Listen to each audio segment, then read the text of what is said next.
Welcome back to the Fantasy Price Check. Today we're talking about Tyler Higbee. Just to let you know what we're doing here on the channel, we are taking a look at player ADPs and we are grading them based upon whether a player is overpriced, underpriced, or fairly priced, and today we're getting into Tyler Higbee. We're going to be doing these price checks all season long leading up to draft, so be sure to hit that subscribe button. By subscribing to this channel, you will hashtag win the draft. Let's get into Tyler Higbee. Tyler Higbee is currently being drafted in the early 8th round as a tight end 7 off the board. He's currently being drafted after Evan Ingram and Darren Waller and ahead of Hunter Henry and Gronk. Tyler Higbee was an absolute monster in the last 5 games of the season. Check out some of these game logs. He had over 100 yards in 4 of his last 5 games, 10 plus targets in 4 of his last 5 games, and had at least 7 receptions in his last 5 games. Here is his final stat line. He had 89 targets, 69 receptions, 734 yards, and 3 touchdowns. That finished as a tight end 8. However, check this out. From weeks 1 through 12, he was a tight end 36, and then from weeks 13 to 17, he was a tight end 1. The guy didn't do anything for the first 12 weeks of the season and was also irrelevant for the first 3 years of his NFL career. So the question is, can you trust Tyler Higbee as your tight end this year? Here's some quick background on Tyler Higbee. He was a 4th round pick in the 2016 NFL Draft, and he played his college football at Western Kentucky University. During college, he didn't put up any jaw-dropping stats. However, his senior season got cut short due to an ACL injury.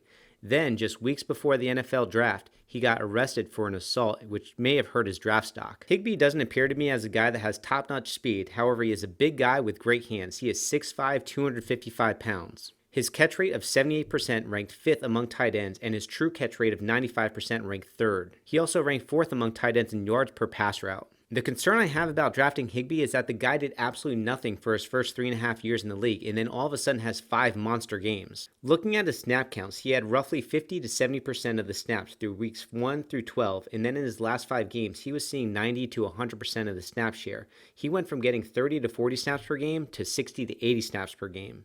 And here's the key to the production. All of it came after Gerald Everett was injured. So to me, what this initially looks like is that it's a guy that just soaked up targets when there was an injury in front of him on the depth chart. When Gerald Everett was healthy, both him and Higbee were getting about equal snaps, and Higbee was a tight end 36 during that time. The question is, what will his snap share and target share look like in 2020? During Tyler Higbee's explosion, there was a change to McVay's scheme, and this was done to help out Jared Goff. It's no coincidence that some of Jared Goff's best games came during the Tyler Higbee explosion. So McVay figured something out late in the season.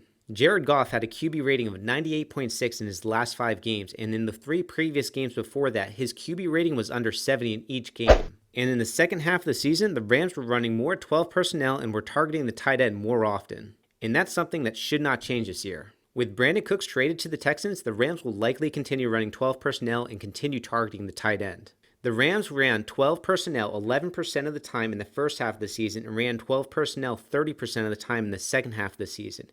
In the first half of the season, the Rams were targeting the tight end 22% of the time, and then in the second half of the season, the Rams were targeting the tight end 28% of the time. It should also be noted that Tyler Higbee signed a huge extension before the breakout occurred.